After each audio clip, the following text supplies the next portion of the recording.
I am Claude Dauphin, and I want to tell you a little about our offering. What you're about to see is a dramatization of a short story by Sir Arthur Conan Doyle. Now, most people think of Conan Doyle in connection with his adventures of Sherlock Holmes.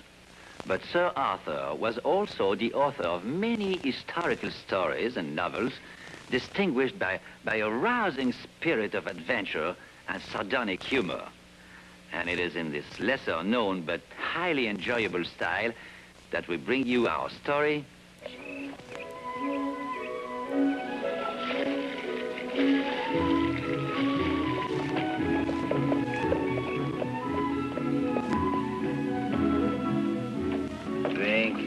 Drink, my little Violette.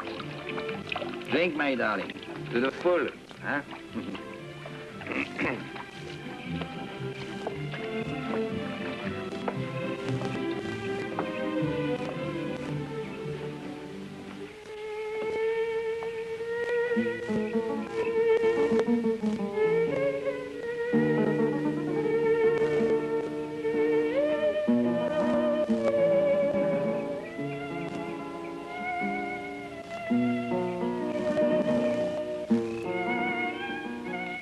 Allow me, mademoiselle. Mademoiselle lives here in Reims? Your pardon, monsieur. I do not speak so well your language. I am personal maid to la Comtesse d'Angers. I am Sophie Tukovska. Russian. Yes, but do not dislike me for that. I have lived always in the houses of the French. You show admirable taste, mademoiselle. Permit me. I am Brigadier Etienne Girard, the best soldier in the whole army of Napoleon. You are acquainted with the Emperor? But intimately, mademoiselle. How wonderful. My humble thanks for the refreshment. With my pleasure. You're perhaps free in the evening? Oh, yes. When I've dressed my mistress and she goes to sup, then I am free, yes. It would be possible for you to meet me later? When it's dark. A little rendezvous, perhaps? Jeśli noc хорошая, my wstrećemся pod dubom. A jeśli będzie deszcz, тогда my wstrećemся w saraja. I am so sorry. When I do not think, I lapse into Russian. But it sounded very pretty. What was it you said? If the night is fine, we'll meet under the oak tree. But if it rains, we'll meet in the barn. Excellent. But say it again, in Russian, just for me. Если ночь хорошая, мы встретимся под дубом. А если будет дождь... Тогда мы встретимся с сарая. Oh, Brigadier, what a Russian you would make. I told you, I'm already the best soldier in the whole army of Napoleon. Of course you are. Till tonight, mademoiselle. Tonight. Brigadier Gerard. Yes, Major Charpentier. I've been looking for you everywhere. The Emperor wants to see us at once. Napoleon wishes to see you. Did I not tell you that we are on intimate terms? Napoleon. Тогда мы встретимся в сарае. To the Emperor.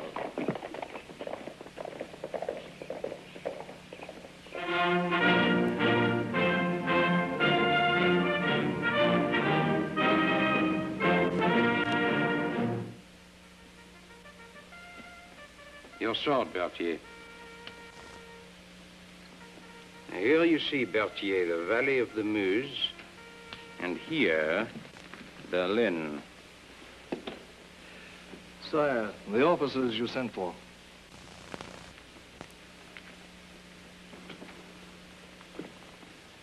You have not yet received the Cross of Honor, Brigadier Girard? I have not, Your Imperial Majesty. But I assure you, it's not... And you, Major Charpentier? No, sire. Then you shall both have your opportunity now. Come. I shall be frank with you, gentlemen, as with two comrades. After all, I believe you've both been with me since Marengo, is it? Here we are at Reims, our present headquarters. Here is Paris, distant by road a good 25 leagues. The Prussian army occupies the north under Blücher, to the south under Schwarzenberg. Now, the more these Prussians invade into the countryside, the more completely I shall crush them. They are about to advance on Paris. Good, very good. Let them. My brother Joseph, the King of Spain, will be there with 100,000 men. It is to my brother I send you. You will hand him this letter, copies of which I confide to each of you. It tells him that I am coming at once with every man and horse and gun for his relief. You understand me, gentlemen? You will ride together as far as Bazoches. You will then separate. You, Major Charpentier, making for Paris by Oulchy and Neuilly. You, Brigadier Girard, to Paris by Braine, Soissons, and Senlis. You have anything to say, Brigadier Girard? Your Imperial Majesty, it pleases me to risk my life for the glory and peril of my Emperor and France. Major Charpentier? If our route appears unsafe, are we at liberty to choose another? Soldiers do not choose, they obey. The interview is at an end.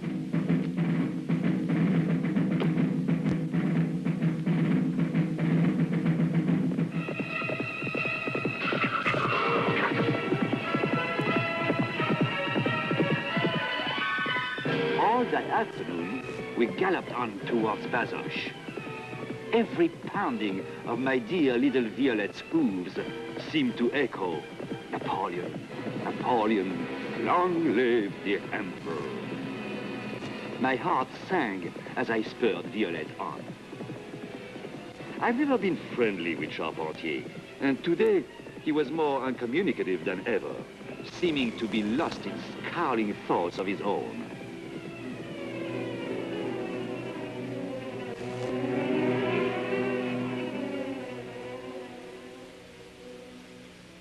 Well, Major, it is here we part.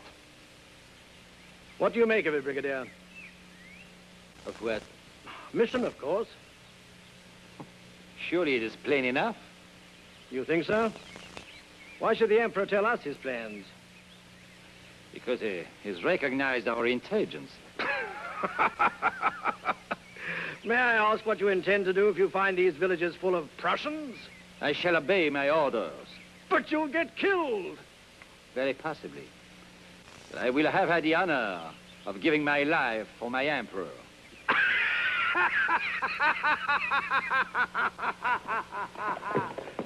I could waste no thoughts on so unworthy a creature as Charpentier, and turn my little Violette on the road I would take.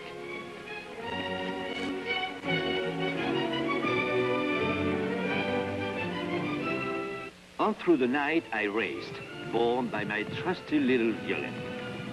I would at all costs fulfill my mission.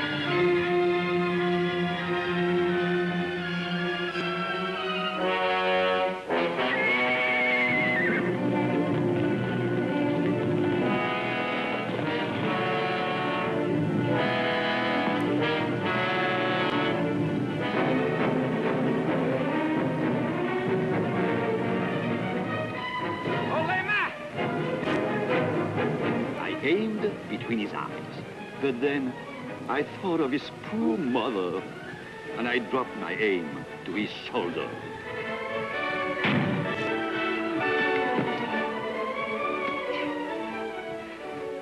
My little Violette was growing weary. I knew that soon I would be forced to give her a rest. I had almost reached Senlis when I looked up and my heart leaped. There was an old French soldier. Brigadier Girard. I recognized him at once. Old Bouvet, with whom I had fought at Leipzig. Bouvet, my old friend. What in the world are you doing here? The Emperor has entrusted me with a mission. I am on my way to Paris.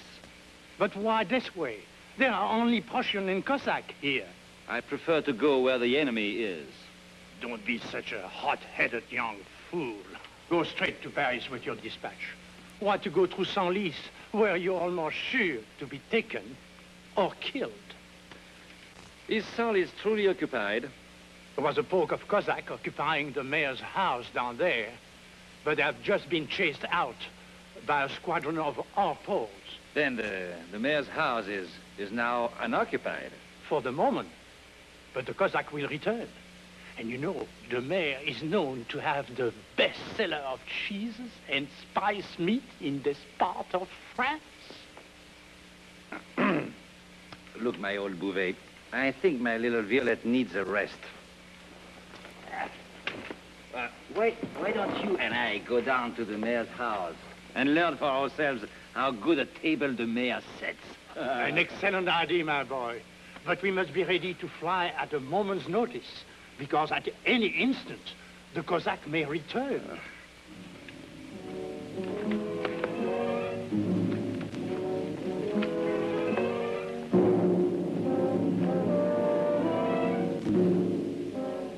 Quietly, we entered the mayor's house. It was easy to see that the Cossacks had been here. Their everlasting vandalism was everywhere apparent.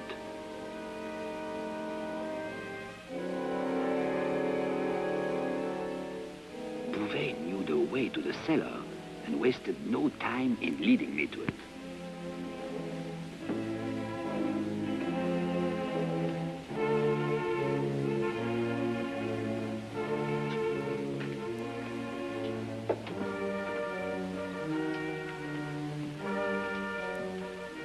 They have beaten us here too, my boy. The Cossacks are coming back. Run for your life.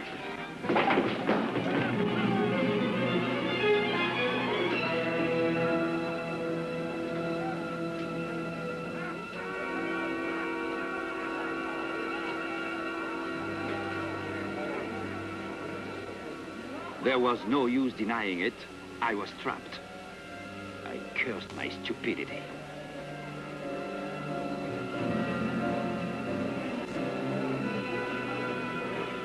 But then I looked around me. Most cellars, I remember, had a trapdoor leading to the yard.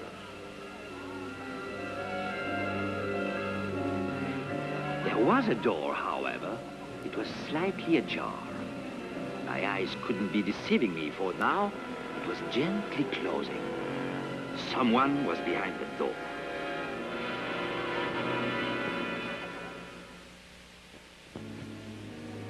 Well, whoever was there would soon find he had no chicken to deal with.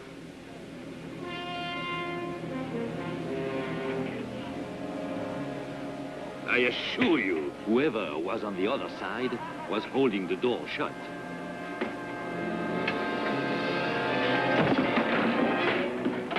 Sir, I surrender myself on a promise of quarter. But if I don't have your promise, I will then sell my life as dearly as I can.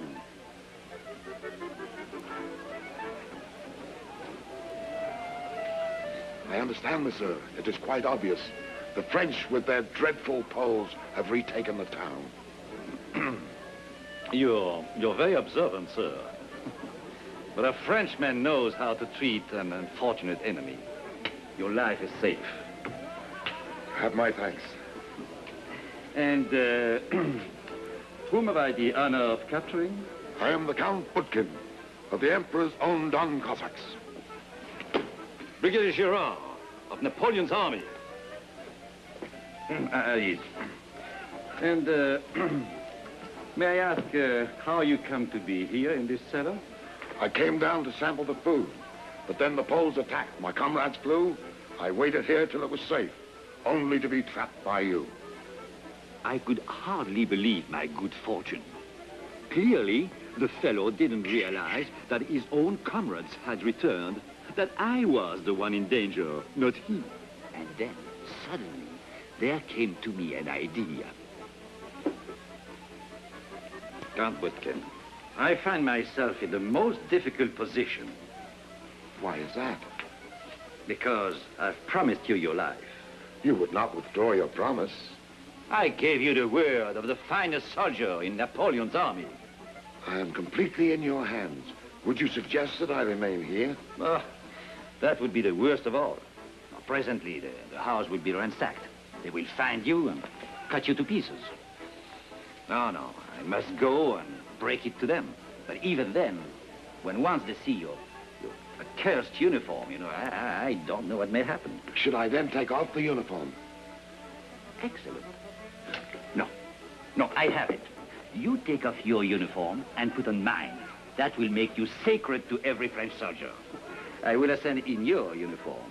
100 swords will be turned upon me. Hold! I will shout. I am Brigadier Girard. They will see my face. They will know me. I will tell them about you. And under the shield of my uniform, you will be sacred. My friend, how can I thank you?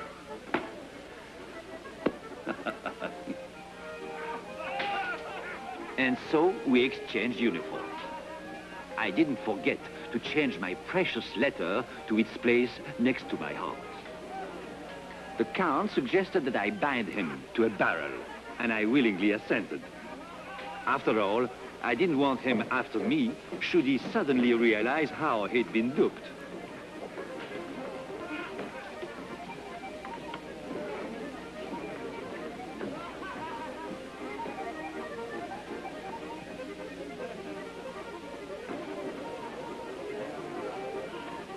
We parted amiably, and I left him to ponder his own error.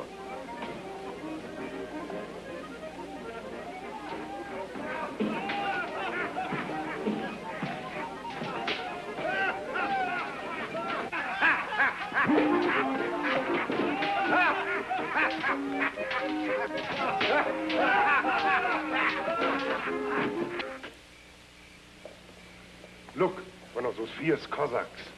They steal everything. That horse has a French saddle. Careful, careful. He might understand us. Good evening, comrade. Тогда bestreemsja, svaraya. Dosht. You see, he doesn't speak anything but Russian. We are safe. I wonder what it was he said. He probably told us to mind our own business. Onward again to Paris, we galloped, my Violette and I.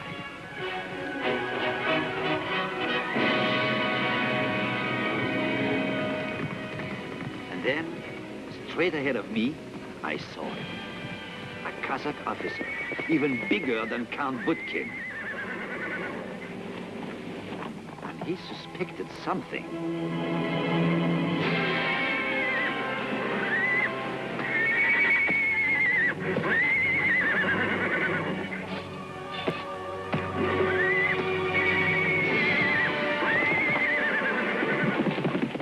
Perhaps it was because I ride like the fearless Frenchman I am.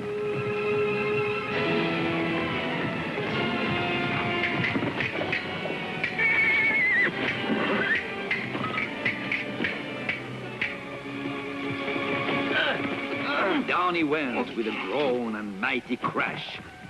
And Violette and I, again, were on our way in the service of the Emperor. It was just past noon when we neared the post outside Paris. The glorious tricolor fluttered in the breeze. I could see a noble French soldier looking off at me. Long live the Emperor! Long live Napoleon! No, wait a minute. I am in the service of the Emperor. I'm the Brigadier Girard. You are one of us? But of course, did I not just tell you? I am the celebrated Brigadier Girard. Look, I have a dispatch for the Emperor's brother, the King of Spain, from the hands of the Emperor himself.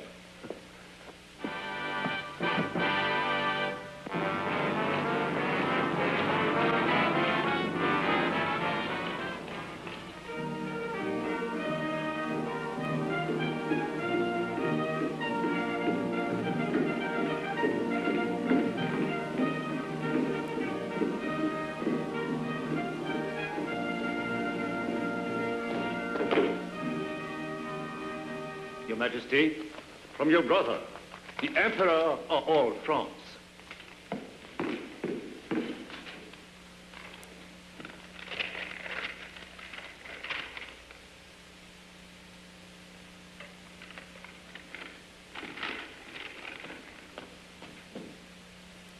What do you make of it, Monsieur de Talleyrand? Your Majesty, I am confounded. Were you the only messenger?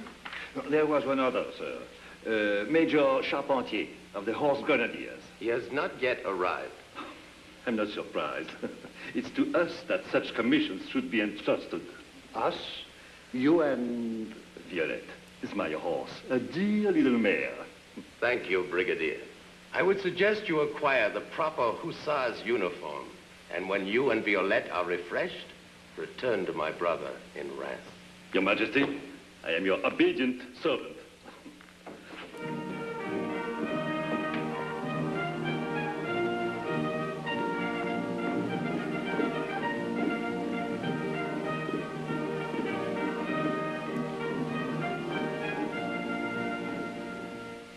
Next morning early, Violette and I set off by a safe and shorter route to return to the camp of the Emperor.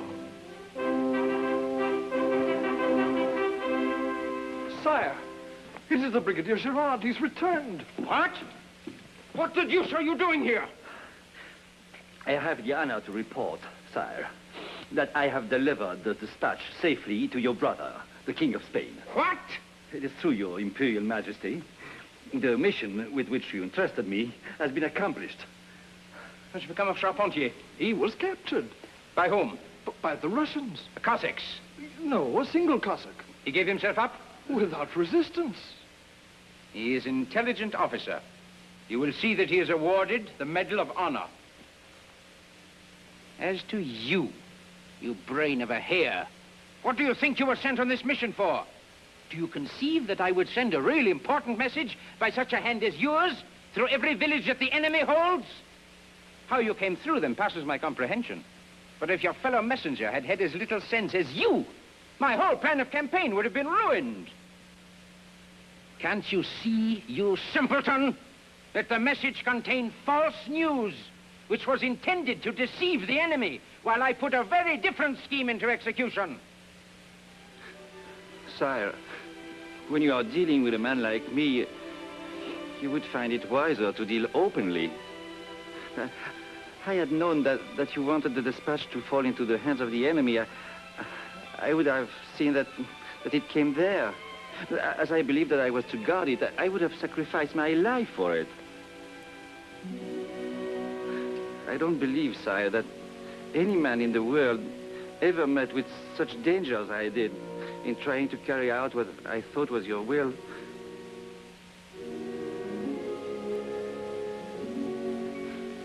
I will go now. By your leave, sire. One moment. There. Forget anything I may have said in haste. You're right. I would have been better to trust you. You will see that the Brigadier Gerard is awarded the special Medal of Honor. But I believe that even if he has the thickest head, he has also the stoutest heart in my army.